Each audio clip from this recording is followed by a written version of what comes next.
Halo, assalamualaikum warahmatullahi wabarakatuh.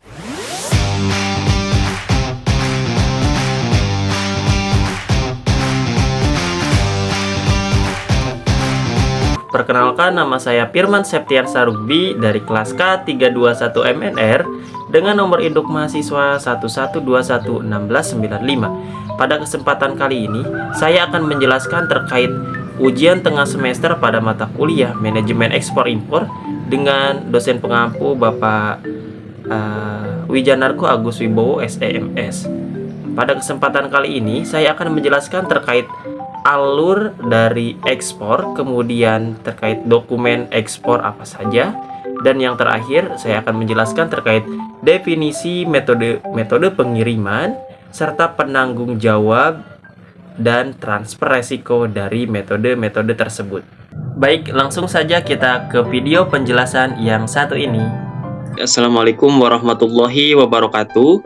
Jadi di sini saya akan menjelaskan terkait materi dari mata kuliah Manajemen Ekspor Impor, yaitu tentang alur ekspor. Jadi pada kesempatan kali ini saya akan menjelaskan terkait alur ekspor ini untuk memenuhi tugas atau untuk memenuhi syarat ujian tengah semester pada mata kuliah Manajemen Ekspor Impor ini. Baik, jadi yang pertama dalam materi ini yang akan saya jelaskan terkait alur ekspor. Untuk yang pertama di sini ada di sini ada korespondensi dan pembuatan kontrak. Jadi yang dimaksud dengan korespondensi adalah dalam alur ekspor ini korespondensi dan pembuatan kontrak ini sangat penting. Jadi korespondensi ini melibatkan komunikasi antara penjual dan pembeli yang mencakup penawaran, kemudian negosiasi, dan kesepakatan harga, jumlah, serta persyaratan lainnya. Selain dari itu, proses ini memastikan bahwa kedua belah pihak sepakat sebelum melakukan transaksi. Setelah korespondensi selesai, kemudian kontrak dieksekusi. Kontrak ekspor merinci semua persyaratan kesepakatan yang telah dibuat sebelumnya, termasuk harga, kemudian jumlah barang, waktu pengiriman, dan syarat pembayaran. Kontrak ini mengikat kedua belah pihak dan memberikan kejelasan mengenai apa yang diharapkan dari masing-masing pihak. Kemudian selama proses ekspor, dengan demikian korespondensi dan kontrak memainkan peran penting dalam memastikan kelancaran dan keamanan pada sebuah alur ekspor. Itu tadi untuk yang pertama terkait korespondensi dan pembuatan kontrak. Nah, yang kedua dalam alur ini yaitu adalah pembukaan LC atau letter of credit. Jadi yang dimaksud pembukaan letter of credit ini adalah sebuah perjanjian pembayaran yang umum digunakan dalam alur ekspor. Ketika seorang eksportir dan importir sepakat untuk menggunakan letter of credit, importir akan meminta banknya untuk membuka letter of credit atas nama eksportir. Dalam hal ini, bank importir menjanjikan kepada bank eksportir bahwa pembayaran akan dilakukan dengan jumlah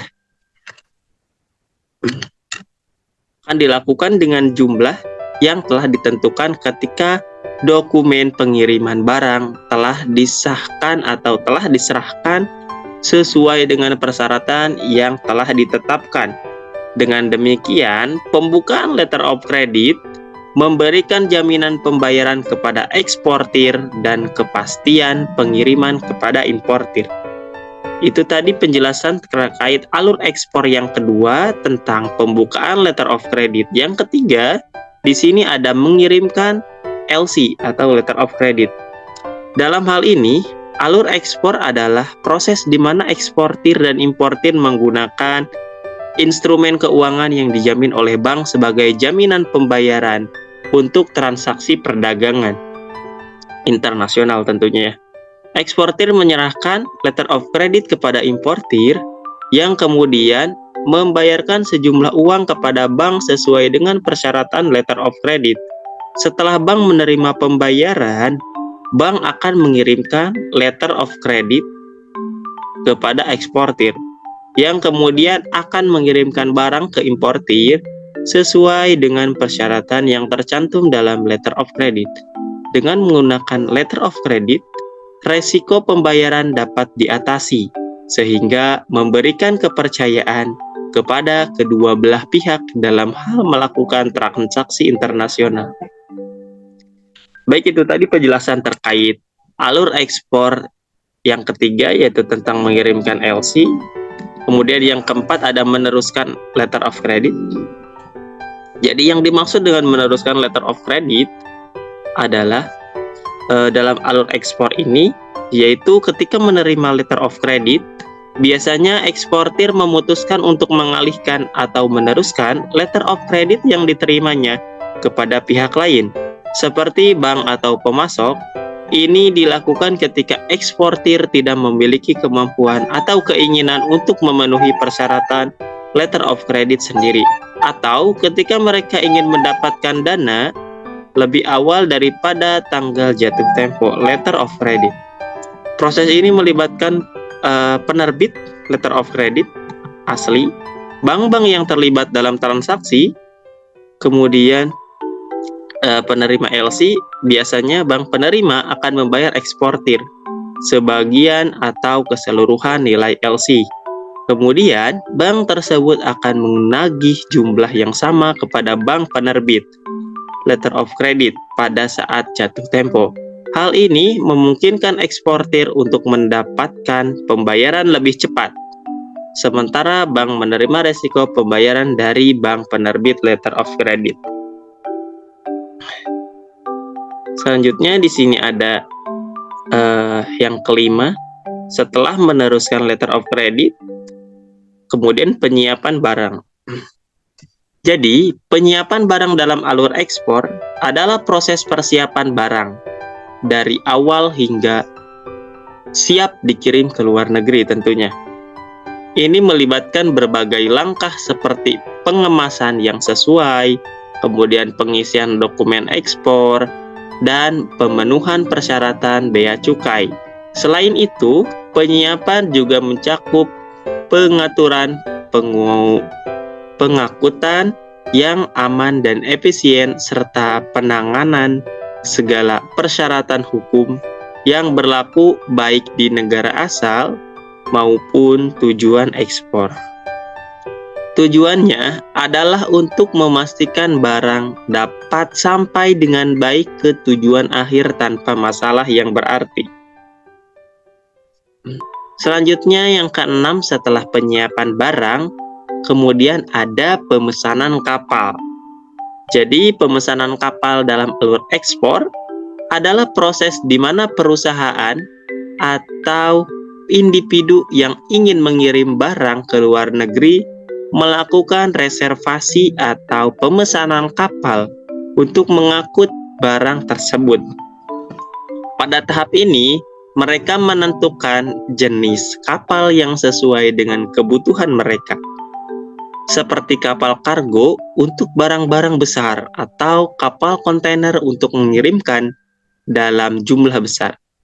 Setelah pemesanan dilakukan, kemudian perusahaan, pengirim, dan operator kapal biasanya menyelesaikan detail-detail seperti jadwal keberangkatan, kemudian biaya pengiriman, dan dokumen-dokumen yang diperlukan untuk proses ekspor tersebut. Proses pemesanan kapal ini sangat penting untuk memastikan kelancaran dan keamanan pengiriman barang ke tujuan akhir. Setelah pemesanan kapal dalam alur ekspor, yaitu kemudian pendaftaran dan piat muat PEB atau PEBT. Jadi yang dimaksud dengan pendaftaran dan piat muat PEB atau PEBT Dalam alur ekspor adalah proses administratif yang dilakukan oleh eksportir sebelum barang dikirim ke luar negeri. Jadi, PEB merupakan singkatan dari pemberitahuan ekspor barang, sedangkan PEBT adalah pemberitahuan ekspor barang terlebih dahulu. Pada PEB, eksportir mendaftarkan barang yang akan diekspor kepada kepabeanan dan cukai atau bea cukai yang biasa kita kenal. Di dalam PEB, informasi tentang barang yang akan diekspor, kemudian nilai, volume, dan dokumen-dokumen terkait lainnya disampaikan kepada otoritas bea cukai. Sementara itu, PEBT adalah proses di mana eksportir mengajukan permohonan kepada bea cukai untuk memuat barang sebelum melengkapi seluruh dokumen ekspor. Ini biasanya terjadi ketika ada kebutuhan untuk memuat barang dengan segera harus diambil oleh eksportir untuk memastikan bahwa barang yang akan diekspor memenuhi persyaratan administratif dan legal yang diperlukan oleh otoritas bea cukai. Ini adalah bagian penting dari proses ekspor yang memastikan bahwa barang dapat dikirim dengan lancar ke tujuan akhir dalam pengiriman ke luar negeri. Selanjutnya, setelah tadi melewati pendaftaran dan piat muat PEB atau PEBT, maka alur ekspor yang selanjutnya adalah pemuatan barang. Jadi, pemuatan barang dalam alur ekspor ini adalah proses di mana barang-barang yang akan diekspor dimuat ke dalam kapal atau pesawat atau kendaraan pengangkut lainnya untuk dikirim ke negara tujuan tentunya. Proses ini melibatkan persiapan, kemudian pengepakan, dan pengangkutan barang dengan memperhatikan aturan dan regulasi yang berlaku untuk ekspor. Tujuan utamanya adalah memastikan barang tiba dengan aman dan tepat waktu di negara tujuan, serta memenuhi persyaratan keamanan dan kepatuhan yang berlaku. Setelah itu, kemudian masuk ke negosiasi letter of credit. Dalam alur ekspor, negosiasi letter of credit ini adalah proses di mana penjual dan pembeli menggunakan bank sebagai perantara untuk memastikan pembayaran yang akan dilakukan guna tercapainya keamanan dan terjamin. Ketika penjual dan pembeli setuju untuk menggunakan letter of credit, pembeli menginstruksikan banknya untuk membuka letter of credit kepada bank penjual. Bank pembeli kemudian menyetujui untuk membayar jumlah yang disepakati kepada bank penjual setelah menerima dokumen-dokumen yang memenuhi syarat seperti faktur, kemudian kontrak, dan dokumen pengepalan atau pengapalan. Bank penjual kemudian memberikan dokumen-dokumen tersebut kepada bank pembeli. Dan setelah pembayaran dilakukan, bank pembeli mengeluarkan dokumen tersebut kepada pembeli sehingga barang dapat dikirim. Dengan demikian, letter of credit memberikan jaminan pembayaran kepada penjual dan jaminan pengiriman barang kepada pembeli, menjaga kedua belah pihak dalam transaksi ekspor.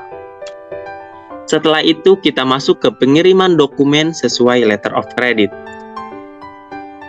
Selanjutnya, jadi pengiriman dokumen sesuai letter of credit merupakan proses penting juga dalam alur ekspor yang memastikan bahwa dokumen-dokumen ini yaitu terkait pengiriman barang dipersiapkan dan disampaikan sesuai dengan persyaratan yang tercantum dalam letter of credit yang dikeluarkan oleh bank.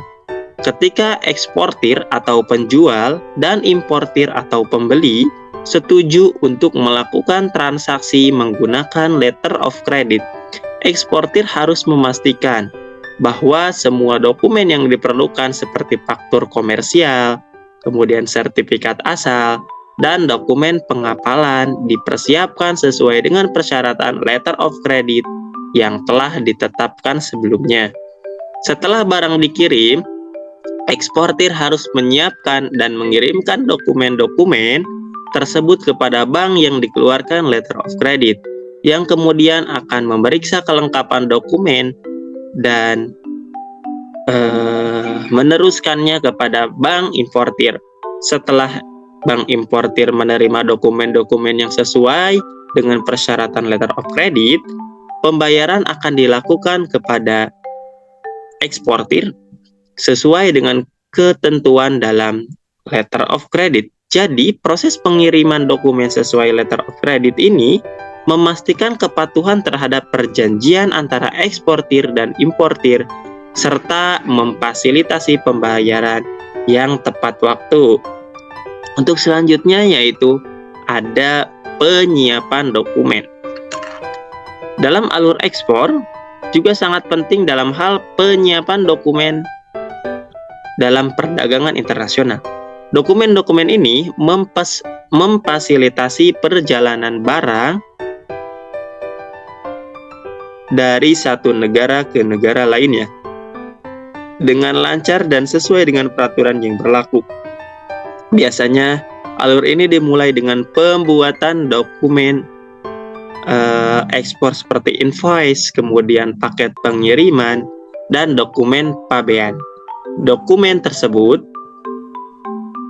kemudian disampaikan kepada otoritas yang relevan seperti kantor bea cukai, kemudian yang memeriksa dan memvalidasi dokumen tersebut sebelum barang dikirim. Setelah itu, dokumen-dokumen tersebut berfungsi sebagai panduan untuk mengikuti proses ekspor, guna memastikan bahwa barang bisa diterima oleh negara tujuan tanpa adanya hambatan. Jadi, penyampaian dokumen dalam alur ekspor ini adalah tahap penting yang memastikan kelancaran dan kepatuhan dalam perdagangan internasional. Yang terakhir dalam alur ekspor ini yaitu pengeluaran barang. Jadi, pengeluaran barang dalam alur ekspor adalah proses di mana barang yang diproduksi dalam suatu negara dijual dan dikirim ke negara lain untuk dijual atau digunakan di sana. Ini melibatkan beberapa tahap, mulai dari produksi barang, kemudian pengemasan, distribusi, hingga pengiriman ke pasar luar negeri. Tujuannya adalah untuk memperluas pasar bagi barang-barang yang diproduksi dan meningkatkan pendapatan negara melalui perdagangan internasional. Proses ekspor ini penting karena dapat meningkatkan pertumbuhan ekonomi suatu negara dan memperluas kesempatan kerja. Selain itu, ekspor juga dapat menghasilkan devisa yang diperlukan untuk membayar impor dan membiayai proyek-proyek pembangunan. Nah, itu tadi penjelasan satu persatu terkait alur ekspor, mulai dari korespondensi dan pembuatan kontrak sampai dengan pengeluaran barang. Baik, untuk selanjutnya saya akan membahas terkait dokumen-dokumen yang ada di bawah ini. Yang pertama, di sini ada commercial invoice. Commercial invoice adalah dokumen yang digunakan dalam kegiatan perdagangan internasional untuk menyatakan rincian lengkap tentang barang yang dikirim. Dokumen ini mencakup informasi seperti nama dan alamat penjual, kemudian nama alamat pembeli, deskripsi barang, jumlah barang, kemudian harga barang, nilai total faktur, syarat pembayaran, dan detail pengiriman. Tujuan utamanya adalah untuk memberikan informasi yang diperlukan untuk keperluan bea cukai, pelacakan atau pengiriman, pelacakan pengiriman maksudnya, dan proses pembayaran antara penjual dan pembeli. Dokumen ini sangat penting karena digunakan oleh bea cukai negara pengimpor untuk menentukan bea masuk dan pajak yang harus dibayar oleh penerima. Yang kedua, di sini ada packing list. Jadi yang dimaksud dengan packing list adalah daftar yang berisi detail tentang barang-barang yang disertakan dalam suatu pengiriman. Biasanya digunakan dalam konteks pengiriman barang dagang. Kemudian dokumen ini mencantumkan informasi seperti nama barang, jumlah, berat, dimensi, dan instruksi khusus untuk pengemasan. Tujuan utamanya adalah memberikan informasi yang jelas kepada penerima mengenai apa yang seharusnya mereka terima, memudahkan pengendalian persediaan, dan membantu dalam proses klaim jika terjadi kerusakan atau kehilangan barang selama pengiriman. Dokumen ini penting bagi proses logistik karena membantu memastikan bahwa barang yang dikirim sesuai dengan yang dipesan dan memfasilitasi pelacakan pengiriman. Setelah packing list, di sini ada letter of credit atau yang biasa disingkat dengan LC. Jadi, letter of credit ini adalah sebuah dokumen yang dikeluarkan oleh bank atas permintaan pembeli atau importir untuk menjamin pembayaran kepada penjual atau eksportir atas barang atau jasa yang dibeli. Dokumen ini merupakan instrumen keuangan yang sangat umum digunakan dalam perdagangan internasional. Dalam transaksi internasional, terdapat resiko bagi kedua belah pihak. Pembeli khawatir bahwa barang atau jasa yang dibeli tidak akan dikirim atau tidak sesuai dengan persyaratan yang disepakati. Sementara penjual khawatir bahwa pembeli tidak akan membayar setelah barang atau jasa dikirim.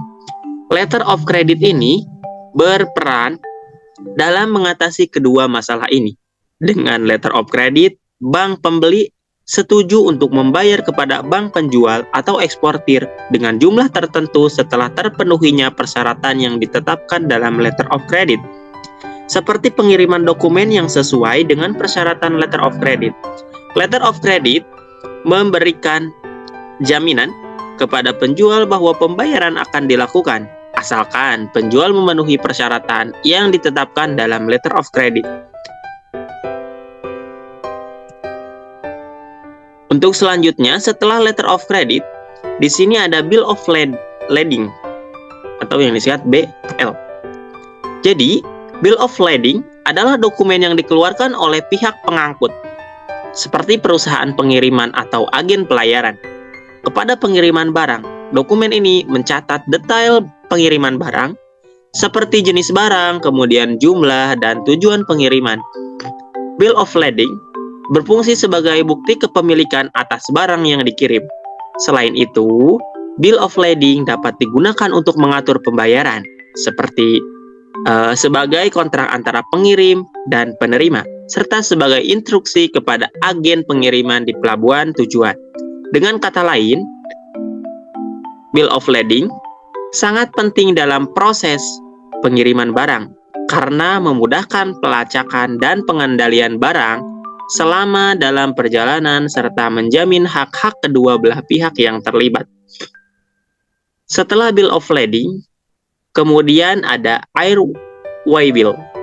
Dokumen airway bill atau AWB disingkat dengan AWB adalah sebuah kontrak pengangkutan yang dikeluarkan oleh maskapai penerbangan atau agen kargo untuk membuktikan pengangkutan barang dari suatu tempat ke tempat lain dengan pesawat terbang. Ini adalah dokumen yang penting yang mencatat rincian pengiriman seperti nama pengirim dan penerima, alamat pengembalian dan pengiriman, deskripsi barang, jumlah barang, kemudian serta instruksi khusus terkait pengiriman. AWB juga berfungsi sebagai tanda terima untuk pengiriman barang dan sebagai bukti kepemilikan barang yang diangkut. Dengan demikian, AWB sangat penting dalam logistik internasional dan proses pengiriman barang secara global. Setelah airway bill, kemudian ada polis asuransi. Jadi, dokumen polis asuransi adalah kontrak tertulis antara perusahaan asuransi dan tertanggung yang mengatur syarat-syarat dan ketentuan-ketentuan perlindungan asuransi. Jadi, polis ini secara rinci menjelaskan hak dan kewajiban masing-masing pihak, termasuk jenis perlindungan yang diberikan, premi yang harus dibayar, masa perlindungan, serta batasan dan pengecualian dari pertanggungan. Selanjutnya di sini ada shipping instruction yang disingkat dengan SI. Setelah polis ada shipping instruction, yaitu yang dimaksud dengan shipping instruction adalah dokumen yang berisi petunjuk dan informasi yang diperlukan untuk pengiriman barang. Dokumen ini biasanya disiapkan oleh eksportir atau agen pengiriman dan diberikan kepada operator kapal atau maskapai penerbangan. Shipping instruction juga mencakup detail seperti nama dan alamat penerima, kemudian alamat pengirim, deskripsi barang, jumlah, berat, dimensi, dan instruksi khusus lainnya untuk pengiriman. Setelah shipping instruction, selanjutnya ada Certificate of Origin atau COO. Sertifikat asal, Certificate of Origin atau COO adalah dokumen resmi yang menunjukkan negara asal atau suatu produk. Dokumen ini dikeluarkan oleh otoritas yang berwenang, seperti Kamar Perdagangan atau Lembaga Ekspor-Impor, dan menyatakan bahwa produk tersebut diproduksi, diproses, atau diolah di negara tertentu. Jadi, Certificate of Origin dapat digunakan untuk membuktikan keaslian dan kualitas produk serta membantu dalam menentukan kelayakan untuk mendapatkan preferensi tarif perdagangan atau memenuhi persyaratan impor yang ditetapkan oleh negara-negara tujuan. Selanjutnya, setelah Certificate of Origin, ada Certificate of Analysis atau COA. Certificate of Analysis adalah dokumen yang menyajikan informasi penting tentang karakteristik, komposisi, dan kualitas suatu produk atau zat kimia. Certificate of Analysis biasanya dikeluarkan oleh produsen, pemasok, atau laboratorium independen setelah melakukan pengujian dan analisis terhadap sampel produk tersebut. Dalam Certificate of Analysis, terdapat detail mengenai berbagai parameter yang relevan, seperti identifikasi produk, nomor batch, tanggal produksi, dan tanggal pengujian. Setelah Certificate of Analysis, kemudian di sini juga ada dokumen terkait Phytosanitary Certificate. Jadi yang dimaksud dengan fitosanitasi atau Phytosanitary Certificate adalah dokumen resmi yang dikeluarkan oleh otoritas karantina tumbuhan suatu negara. Dokumen ini menegaskan bahwa produk pertanian atau pertumbuhan yang diekspor telah diperiksa, diproses, dan dianggap bebas dari hama, penyakit, serta organisme lain yang berpotensi merugikan pertanian atau lingkungan di negara tujuan.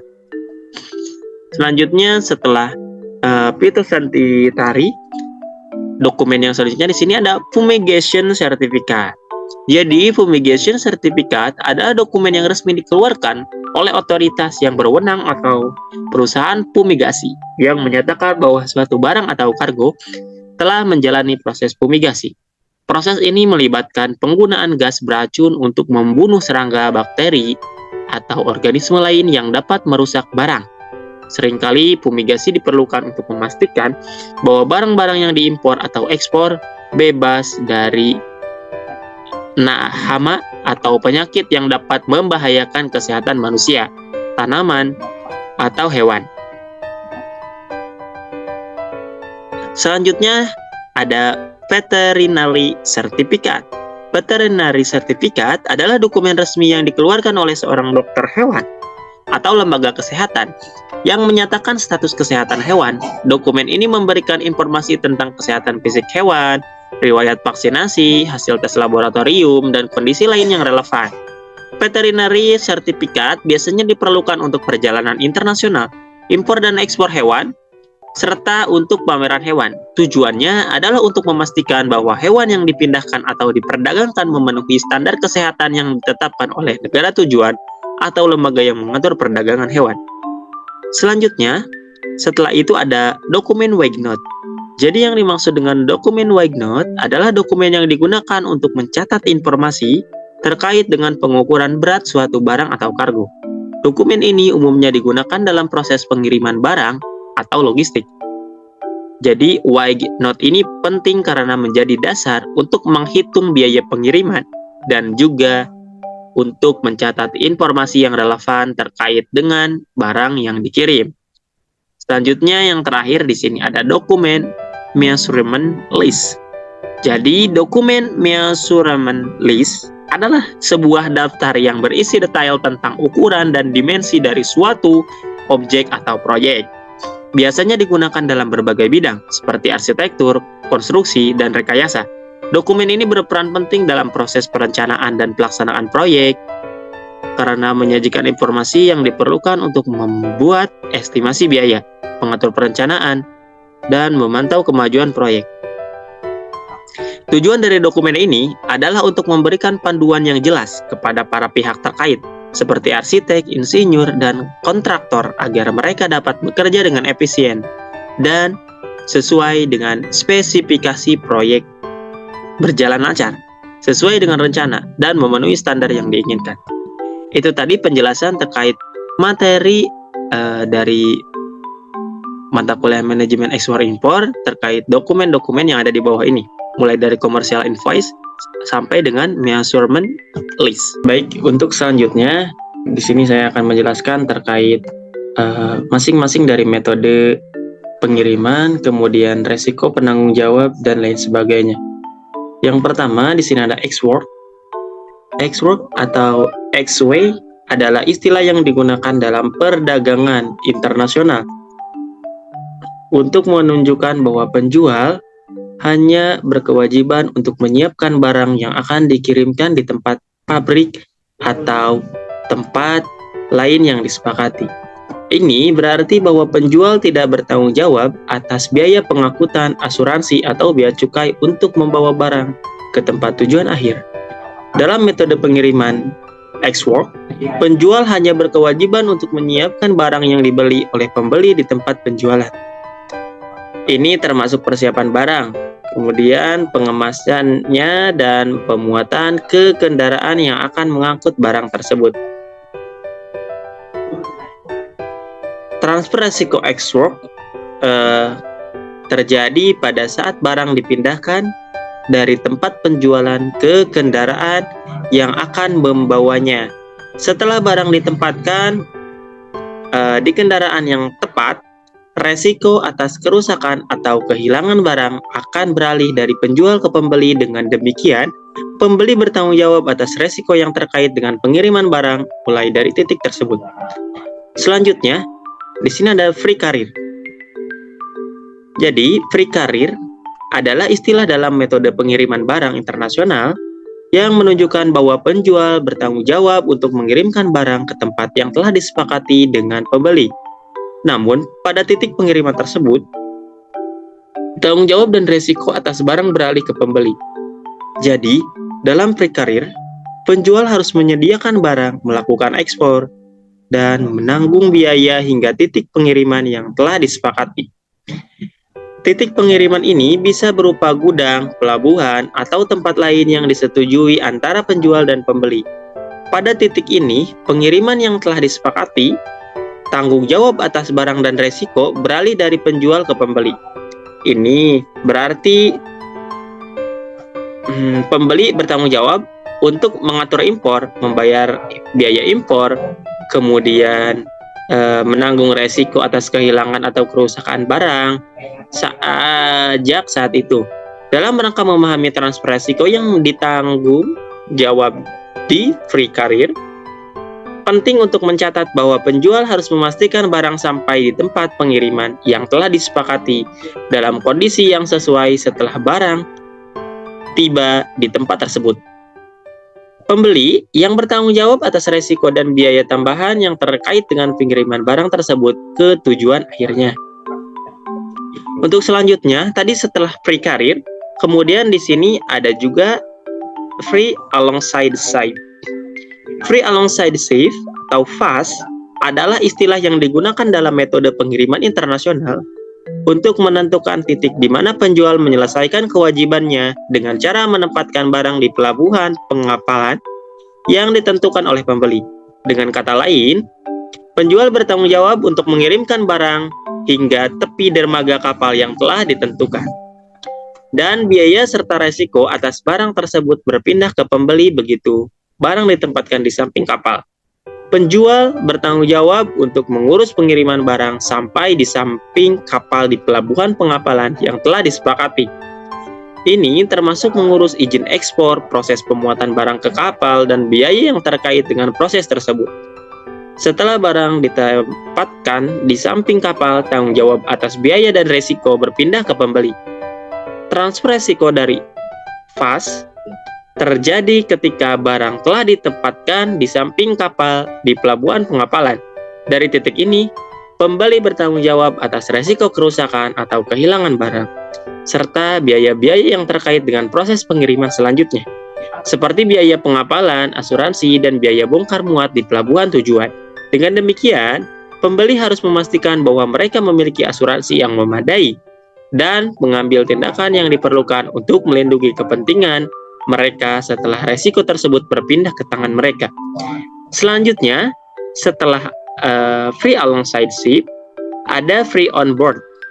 Jadi, free on board atau VOB adalah istilah yang digunakan dalam metode pengiriman barang internasional untuk menentukan titik di mana tanggung jawab dan resiko atas barang berpindah dan penjual ke pembeli.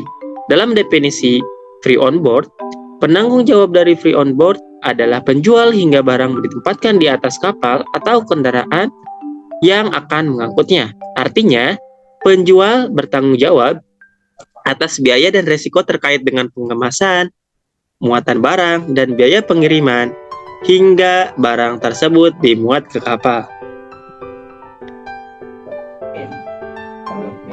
Seperti biaya selain itu, free on board juga menentukan secara jelas titik di mana tanggung jawab dan risiko berpindah dari penjual ke pembeli dalam transaksi perdagangan internasional. Setelah free on board, kita masuk ke cost and freight. Jadi, cost and freight adalah istilah yang digunakan dalam perdagangan internasional untuk menentukan bahwa penjual bertanggung jawab atas biaya pengiriman barang ke pelabuhan tujuan yang disepakati, termasuk biaya pengangkutan dan biaya pengurusan dokumen. Artinya, penjual menanggung biaya pengiriman barang sampai pada pelabuhan tujuan yang ditentukan. Dalam metode pengiriman, cost and freight, penjual bertanggung jawab untuk menyediakan dan membayar biaya pengangkutan laut ke pelabuhan tujuan. Ini mencakup biaya pengurus pengiriman, kemudian memuat barang ke kapal, biaya asuransi, keberangkatan. Artinya, setelah barang tersebut dimuat, resiko atas kerusakan atau hilangnya barang pengiriman, resiko atas kerugian fisik barang telah beralih ke pembeli. Dengan demikian, dalam cost and freight, penjual bertanggung jawab untuk biaya pengiriman barang sampai ke pelabuhan tujuan. Tetapi, setelah barang dimuat ke kapal, resiko atas barang tersebut dialihkan ke pembeli. Nah, selanjutnya, yang keenam di sini ada cost insurance and freight.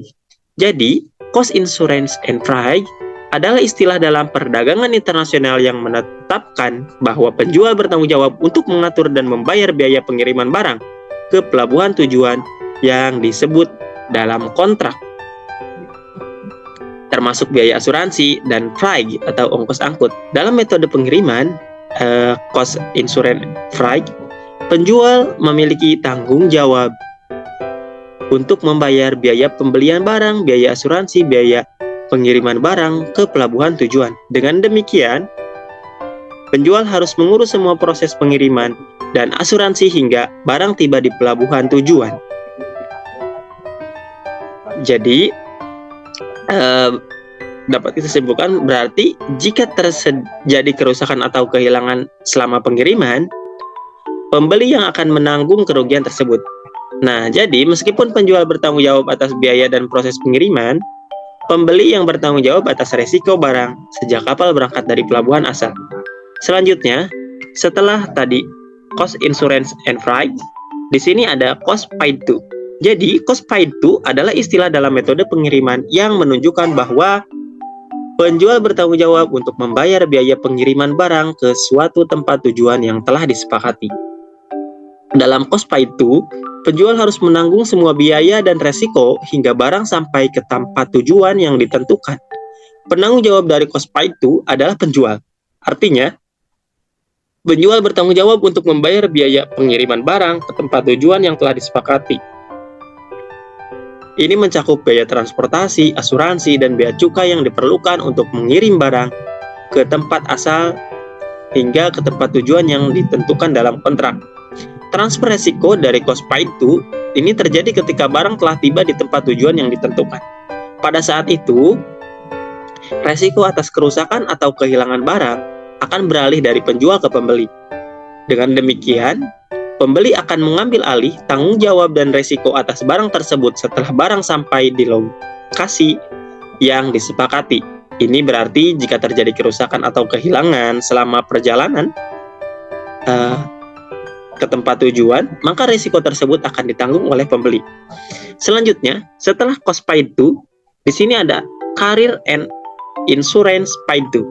Jadi, career and insurance paid to adalah istilah yang digunakan dalam perdagangan internasional untuk menentukan bahwa penjual bertanggung jawab untuk mengatur dan membayar biaya pengiriman barang ke tempat tujuan yang ditentukan, serta asuransi pengiriman. Dalam metode pengiriman ini, penjual harus mengurus semua proses pengiriman barang, termasuk pengemasan, transportasi, dan asuransi hingga barang tiba di tempat tujuan yang ditentukan dalam kontrak.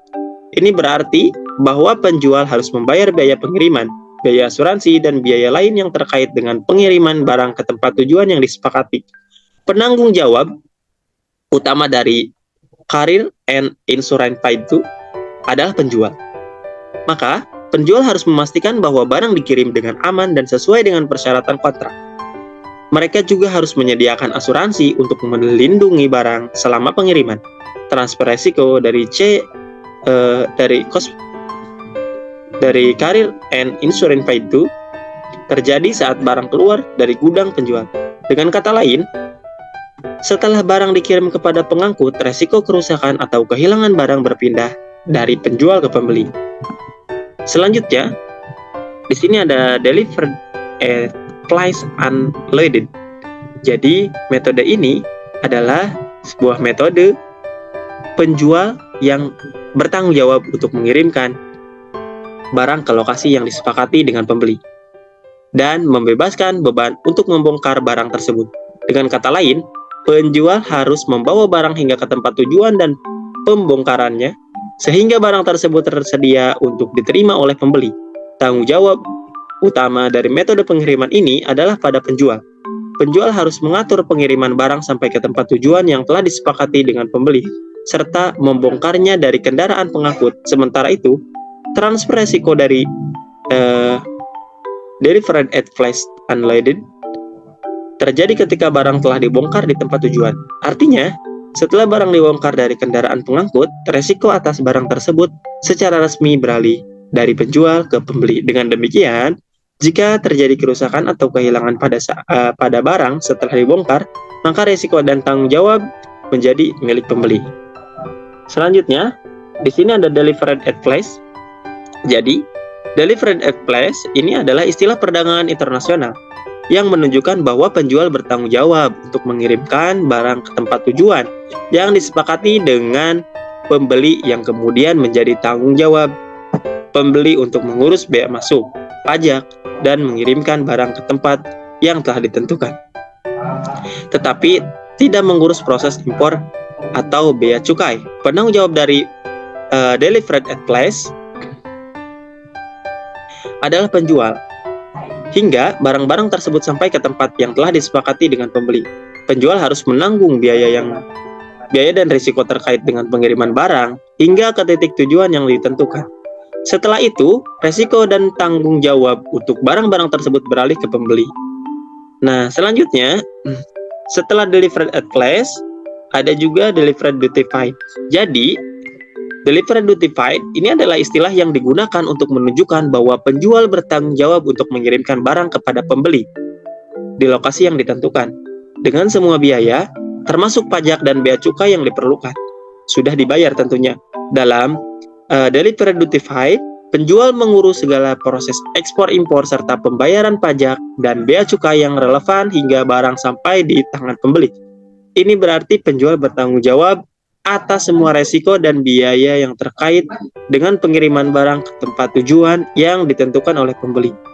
Transfer resiko dari delivery duty paid terjadi ketika barang-barang tersebut diserahkan kepada pembeli di tempat tujuan yang telah ditentukan. Pada saat itu, pembeli mengambil alih semua resiko kehilangan atas kerusakan barang.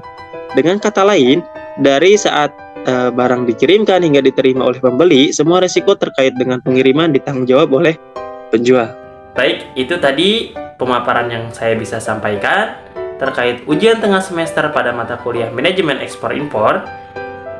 Kurang lebihnya saya mohon maaf. Wallahul muwaffiq ila aqwamit thoriq. Wassalamualaikum warahmatullahi wabarakatuh.